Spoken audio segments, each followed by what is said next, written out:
Nous sommes le jeudi 20 novembre. Voici à la une.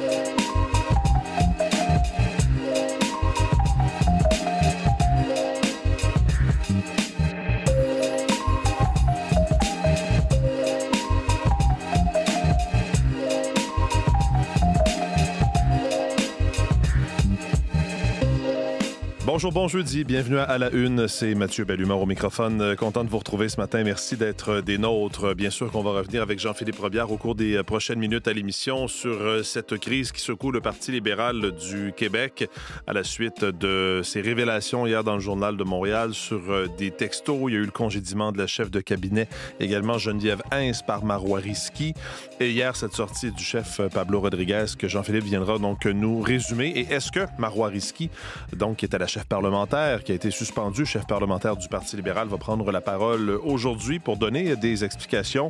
Plusieurs semblent le souhaiter. On verra, en tout cas au cours de la journée. Il risque d'y avoir encore des développements sur ce front. Aujourd'hui, on va vous faire le bilan de tout ce qui s'est dit, refaire le fil des histoires, parce que ça peut devenir un peu mêlant avec Jean-Philippe dans les prochaines minutes. Sinon, ce qu'on va surveiller, entre autres, aujourd'hui, c'est le premier ministre Mark Carney qui est en voyage à Abu Dhabi, aux Émirats arabes unis. Et puis, on vient d'avoir un compte-rendu de sa rencontre avec le président des Émirats arabes unis. Et on comprend et on confirme donc que les deux pays viennent de signer un accord sur la promotion et la protection des investissements étrangers entre le Canada et les Émirats arabes unis. Donc, des mesures de protection plus claires pour les investisseurs, créer un environnement plus prévisible également pour des investissements dans les deux pays. D'ailleurs, notre collègue Laurence Martin suit le premier ministre dans le cadre de ce voyage et elle va intervenir sur nos ondes un peu plus tard dans nos bulletins de nouvelles pour nous parler de ça. Mais je voulais vous faire part donc de cette nouvel élément, donc cet accord maintenant entre les deux pays pour la protection et la promotion des investissements étrangers, alors qu'on le sait, le Canada est à la recherche de nouveaux partenaires commerciaux, étant donné la crise avec les États-Unis. Autour de la table à cette heure-ci, bien, Olivier Pellerin est là, Véronique Méran aussi. Bonjour à vous deux. Bonjour. Alors Véronique, je comprends que, et c'est un peu ça depuis le début du mois de novembre, on est toujours à peu près autour de zéro. Oui. Ce qui devient difficile à savoir, est-ce que ce sera de la neige, de la pluie, un peu des deux, du verglas? Ouais. Là, il y a d'autres choses qui s'en viennent dans les prochaines heures. Champion des cocktails. Champion des cocktails. Ce mois de novembre. Novembre, le mois des cocktails. Un prochain système qui entrera dès ce soir pour l'ouest de la province, donc les gens de l'Abitibi. Mélange de précipitations pour plusieurs, neige, pluie, risque de verglas. Une dizaine de centimètres de neige quand même pour l'Abitibi, le Saguenay. Les risques de pluie verglaçante, c'est vers l'Outaouais, les Laurentides, la couronne nord de Montréal, surtout demain matin, demain après-midi. Sud du Québec, Montérégie, Estrie, essentiellement de la pluie autour de 5 mm. Ce qu'il y a de bien, c'est que c'est un système qui nous arrive de l'Alberta. On appelle ça un clipper. D'où le nom du voilier, du bateau là, qui allait très rapidement.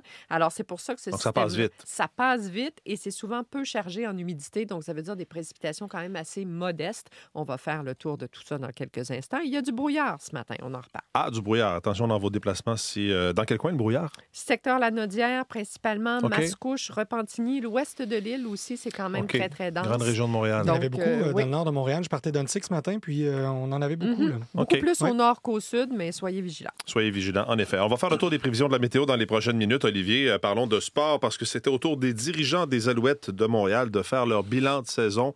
Hier, je vous rappelle que l'équipe a perdu face aux Rough Riders de la Saskatchewan lors du match de la Coupe Grey. Oui, une défaite qui était amère pour les joueurs, qui l'était peut-être un peu moins pour les dirigeants de l'équipe, qui sont tout de même satisfaits là, de la situation auquel ils ont assisté cette saison. Tout d'abord, Danny Machocha, le directeur général de l'équipe, a tenu à louanger le travail de Jason Moss, son entraîneur-chef. Selon lui, les succès de l'équipe cette année, avec le deuxième meilleur total de victoires après les Rough Riders de la Saskatchewan cette année, malgré les blessures, malgré les matchs ratés par Davis Alexander, qui était corps arrière numéro 1 de l'équipe et qui gagnait tous ses matchs et qui manquait beaucoup à l'équipe lors de ses absences.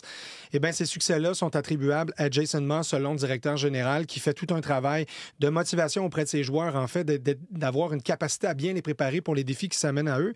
Et il a été aussi question, encore une fois, de Davis Alexander. Je dirais que c'est lui qui sera probablement le point à retenir cette année. C'est de lui dont on a parlé tout au long de cette saison et encore pour cette après-saison.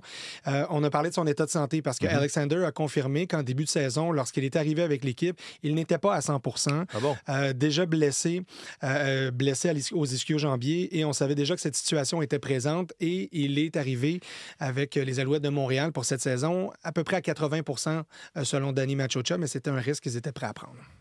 Si on voulait attendre qu'il sera à 100%, mais la prochaine fois qu'on le verrait, ça sera en 26 au camp d'entraînement.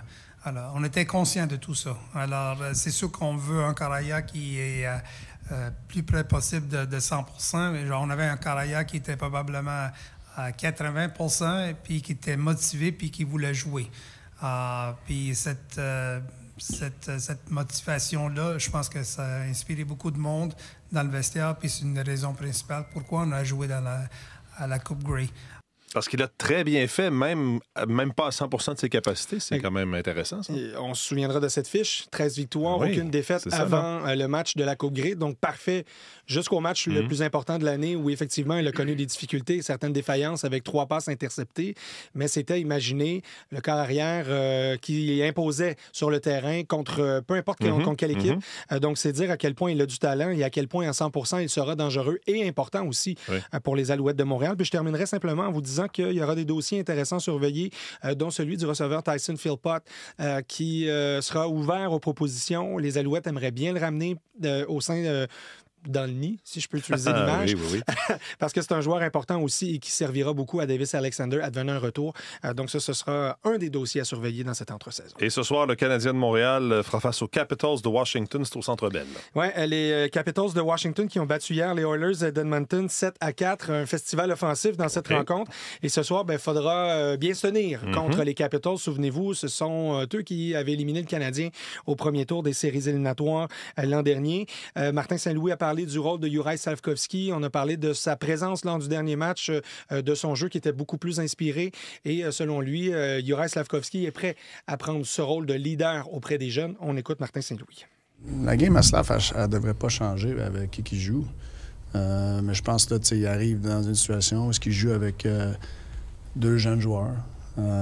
Puis il est capable de prendre charge, puis leader. Puis je pense que ça a de la valeur. Et la fiche du Canadien n'est pas très reluisante ces jours-ci. Une victoire seulement à leurs 7 derniers matchs. Et c'est Samuel Montembeault qui sera devant le filet. Le match a lieu au Centre Bell ce soir. Merci beaucoup, Olivier. Un plaisir. Bonne journée. Merci. Alors, Véronique, oui, il y a ce système, ce Clipper qui devrait passer donc rapidement. Mais d'ici là, aujourd'hui, ça ressemble à quoi? Bien, une fois ce brouillard dissipé, ça va quand même prendre un peu de temps parce que le soleil se lève juste à 7 heures là, du côté de Montréal. Donc, une fois le brouillard dissipé, ce matin, on retrouve des conditions un petit peu comme hier de mélange soleil-nuage. C'est une journée qui est agréable. Les températures, comme vous l'avez dit, entre -1 et 1, ça bouge pas, on est là. La nuit prochaine, ça va s'ennuager assez rapidement. Les précipitations devraient commencer du côté de l'Outaouais. Flocons fondants, bruines verglaçantes possibles. Demain matin, pour les autres secteurs, mélange pluie-neige au début. Le risque de verglas, c'est surtout vendredi, mi-journée, vers les Laurentides, la Nodière, la couronne nord de Montréal, une portion de l'Outaouais. Et ça va changer en pluie en cours d'après-midi parce que demain, les températures vont remonter. 3 à 5 degrés jusqu'à 6 en Outaouais. On restera tout près de 0 au Québec. Alors, en neige, les précipitations, mais 5 cm, pas plus. Donc, des précipitations assez modestes et on retrouvera un mélange soleil-nuage samedi, 0-2 degrés avant l'arrivée d'un autre petit système dimanche qui donnera encore une fois un mélange de précipitations. On sera entre 0 et 3 pour dimanche. Alors, notre petit redout de vendredi, là, 5, 6, voilà, il va passer là. Début de semaine prochaine, on pourrait toucher 3, 4 degrés. Alors, je pense que nous sommes partis pour une tendance plutôt froide, disons-le comme ça. C'est dit, je me rétracte. Alors, voilà. D'ici là, l'Abitibi, c'est nuageux, puis ça commence ce soir. Les précipitations, on ira chercher 2 à 4 cm au cours de la nuit. Il neigera vendredi. Le Saguenay, le Lac-Saint-Jean, le Bas-Saint-Laurent, variable aujourd'hui. Même chose vers la Gaspésie, la Côte-Nord, plutôt beau, 0-3 degrés. Précipitations qui commenceront au cours de la nuit. Mélange pluie-neige pour la plupart des secteurs de l'Est du Québec. L'Ontario, on est sous les précipitations intermittentes. C'est faible quand même. 7 degrés pour Thunder Bay, 3 à Sudbury. Ciel qui restera nuageux. Toujours variable vers Toronto. Ottawa, une fois le brouillard dissipé, ça peut être assez dense là aussi. Il fera beau aujourd'hui. Le maximum, c'est 2. À Vancouver, on atteindra 11, mais ça ne se dégagera pas avant cet après-midi. Et c'est du plutôt beau temps pour Regina, Winnipeg, secteur de Calgary. Un petit peu plus nuageux avec éclaircies à Edmonton, mais des températures de 3 à 5 degrés, ce qui est encore au-dessus de la normale dans l'Ouest. Merci beaucoup, Véronique. Bonne journée. Bonne journée.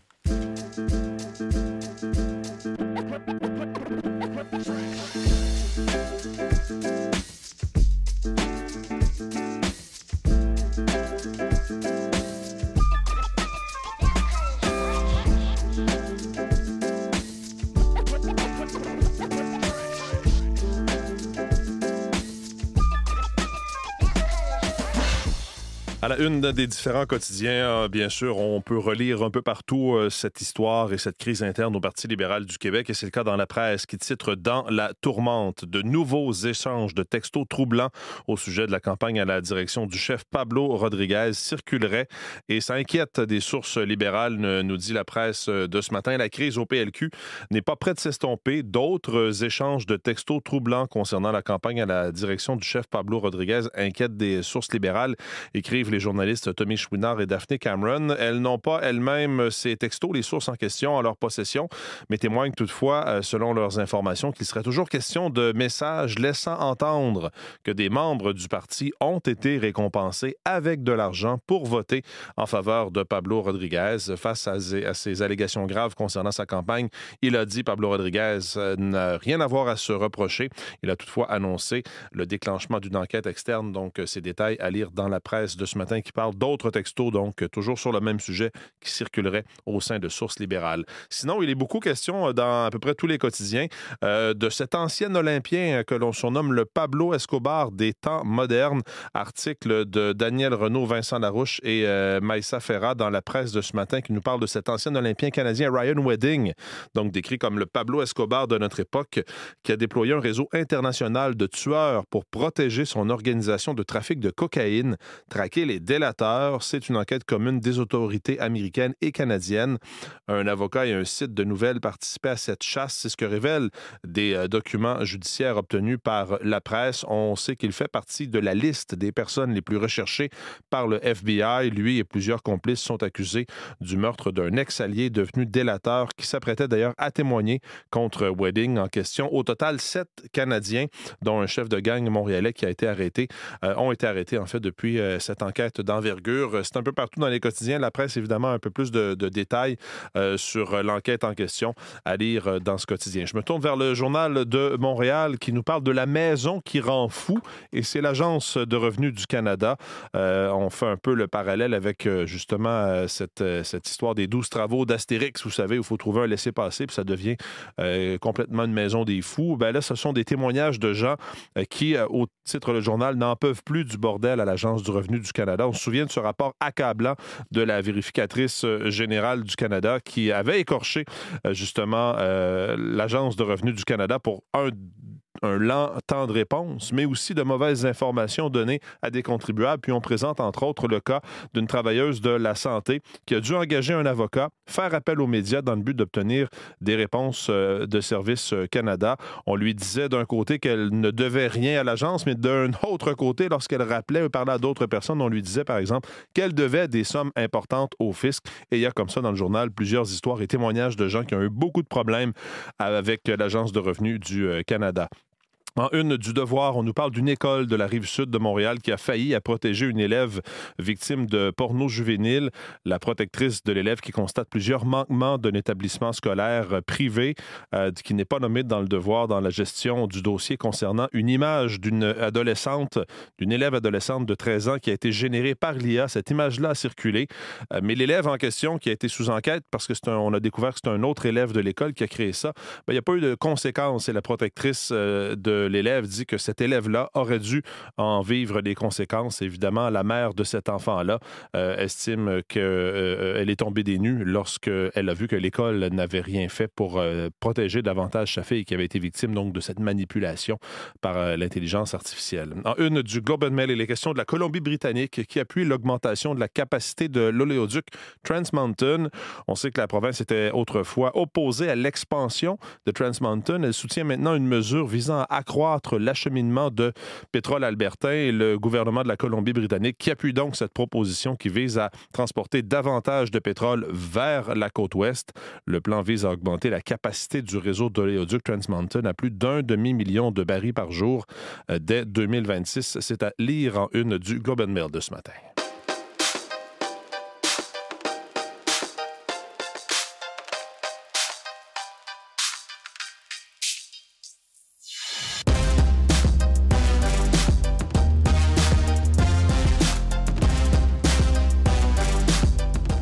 Jean-Philippe Robillard est maintenant avec nous en studio. Bonjour Jean-Philippe. Bonjour Mathieu. Oui, on va revenir sur cette crise au Parti libéral. Il y a eu la suspension de Marois Risky, le chef Pablo Rodriguez qui a dit hier déclenchement d'une enquête à la suite de la publication de ses textos, ses messages textes dans le Journal de Montréal. Lui, Pablo Rodriguez, nie qu'il a quoi que ce soit à se reprocher. Oui, le chef libéral là, qui était vraiment sur la défensive hier, encore une fois, qui a défendu, Mathieu, avec beaucoup d'énergie, avec beaucoup de vigueur, son intégrité, qui dit qu'il n'a rien à cacher, qu'il n'a rien à se reprocher. Et même si le parti et Pablo Rodriguez émettent des doutes sur l'authenticité des textos qui ont été publiés hier par le Journal de Montréal, il déclenche tout de même une enquête là, pour aller au fond des choses. On l'écoute. J'ai demandé au parti de mener une enquête à cet effet-là.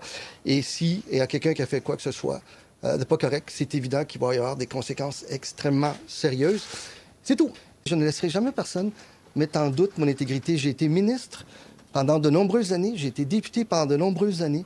Il n'y a jamais personne qui a remis en question mon intégrité. Il n'y a jamais personne non plus ici qui dit que moi, j'étais au courant de quoi que ce soit. Là. Et ça, c'est important que vous le sachiez et que vous le notiez. Il n'y a personne ici qui dit que j'étais au courant parce que je ne l'étais pas. Et on ne sait même pas encore si ces textos sont vrais ou faux. Oui, l'enquête, elle sera menée par une firme externe et indépendante. Et il y a également le président du parti hier là, qui a admis qu'il y avait une rumeur qui circulait à ce sujet-là dès le printemps dernier. Cela dit, Mathieu, en fin de journée, il y a Élections Québec qui a précisé que le fait de rémunérer une personne afin d'obtenir son vote dans le contexte d'une course à la direction d'un parti n'est pas illégal, alors que c'est une infraction dans le contexte d'une élection partielle ou encore d'une élection générale. Mais bon, et les deux députés là, qui seraient à l'origine de ces textos qui ont été publiés en une du Journal de Montréal d'hier ont démenti. Oui, ils ont fait ça sur les réseaux sociaux parce que le réseau Cogeco affirmait que c'était la députée libérale Sona Lakoyan Olivier de Chomédé et la députée caquiste Alice Abou-Khalil de Fabre qui s'étaient échangé ces textos, Mathieu. Or, les deux femmes nient tout, refutent les allégations et menacent même de lancer des poursuites pour atteindre leur intégrité et leur réputation. En tout cas, l'image du PLQ risque d'être entachée, éclaboussée. Oui, clairement, parce qu'au-delà de cette histoire qui a été publiée dans le Journal de Montréal sur les textos, le mystère, ça plane toujours également sur la décision du chef libéral Pablo Rodriguez de suspendre sa chef parlementaire, la députée Marois Risky. D'ailleurs, dans sa circonscription, celle de Mme Risky, il y a beaucoup de citoyens, Mathieu, qui souhaitent que la lumière soit faite sur toute cette histoire. On en écoute quelques-uns. Nous, on a Marois en haute estime, donc c'est ça, alors on attend. On peut juste être content d'avoir une députée comme ça. Je pense pas que ça va changer grand-chose. Le Parti libéral, ça tout le temps été comme ça. Là. C'est une autre nouvelle qui va renforcer le ressenti de la population que c'est un peu décevant qu'est-ce qu'on a en ce moment au point de vue politique. Et je rappelle que le chef libéral a justifié sa décision de suspendre Marois Risky parce qu'elle a congédié sa chef de cabinet, Geneviève Hintz, sans consulter le chef libéral, sans l'informer non plus, Mathieu, des motifs qui ont mené à ce renvoi. Il faut mentionner que Geneviève Hintz est une proche de Pablo Rodriguez, une proche collaboratrice qui l'a suivi d'Ottawa à Québec. Et d'ailleurs, dans une déclaration, hier, Mme Hintz a écrit, et je la cite, qu'en dehors d'une courte lettre, je n'ai pas eu à ce jour la moindre explication de sa part. Elle parle de Marois Risky, de ce qui justifiait un congédiement. Il manque encore pas mal de morceaux à ce casse-tête-là. Est-ce que Marois Risky va prendre la parole aujourd'hui? Oui. On verra. En tout cas, on va continuer de suivre ça. Il y aura certainement des développements. Merci, Jean-Philippe. Merci, au revoir.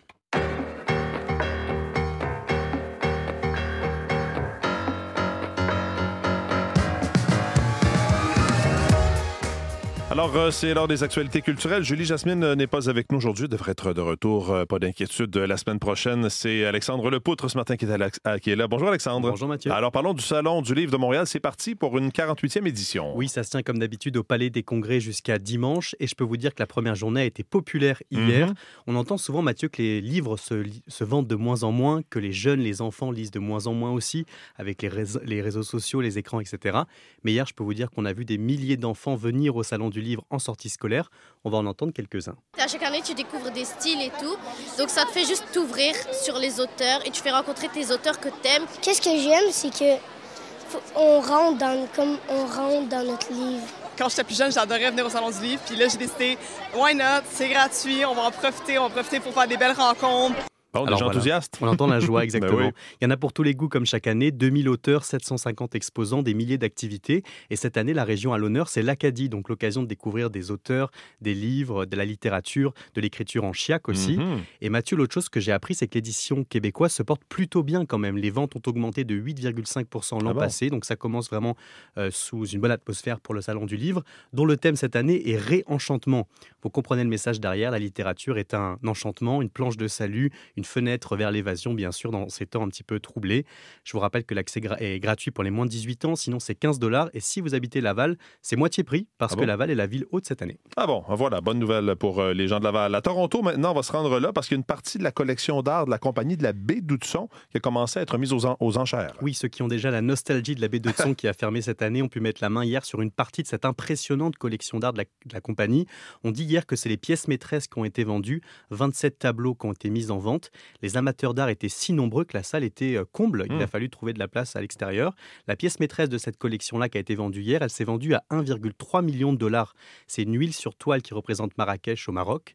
Mais son auteur n'est pas n'importe qui, c'est l'ancien Premier ministre britannique Churchill. Ah oui. Donc voilà, ça vaut 1,3 million de dollars, bien sûr. J'imagine que le fait que ce soit lui qui l'ait peinte, ça ajoute quand même à la valeur. Il était évidemment pas que peintre, mais comme le Premier ministre. Entre autres peintres aussi. Mais quand même. Et puis le deuxième tableau le plus cher, c'est 575 000 $, donc un demi-million. Ça, on voit des piétons sous la pluie dans les rues de Toronto. Bref, cette collection nous rappelle aussi 150 ans d'histoire canadienne aussi, parce que la compagnie d'Hudson, c'est ça aussi. Donc voilà, par contre, la charte royale qui a établi la compagnie de la baie d'Hudson en 1670 est exclue de la vente pour l'instant. Un document évidemment qui est historique, qui pourrait valoir jusqu'à 18 millions de dollars. Ah oui. Mais en fait, la société devrait demander à un tribunal vendredi pour pouvoir la mettre aux enchères plus tard. OK. Et parlons maintenant de musique. Le meilleur de la musique country a été célébré et récompensé hier. Oui, les Country Music Awards, immense soirée guerre. Imaginez-vous, bien sûr, ça se passe à Nashville, dans le Tennessee, le berceau du country. 59e gala qui a récompensé plusieurs artistes. Et je vous dirais que la gagnante de la soirée, vraiment sans opposition, on va dire, c'est Lainey Wilson, grande vedette féminine du country.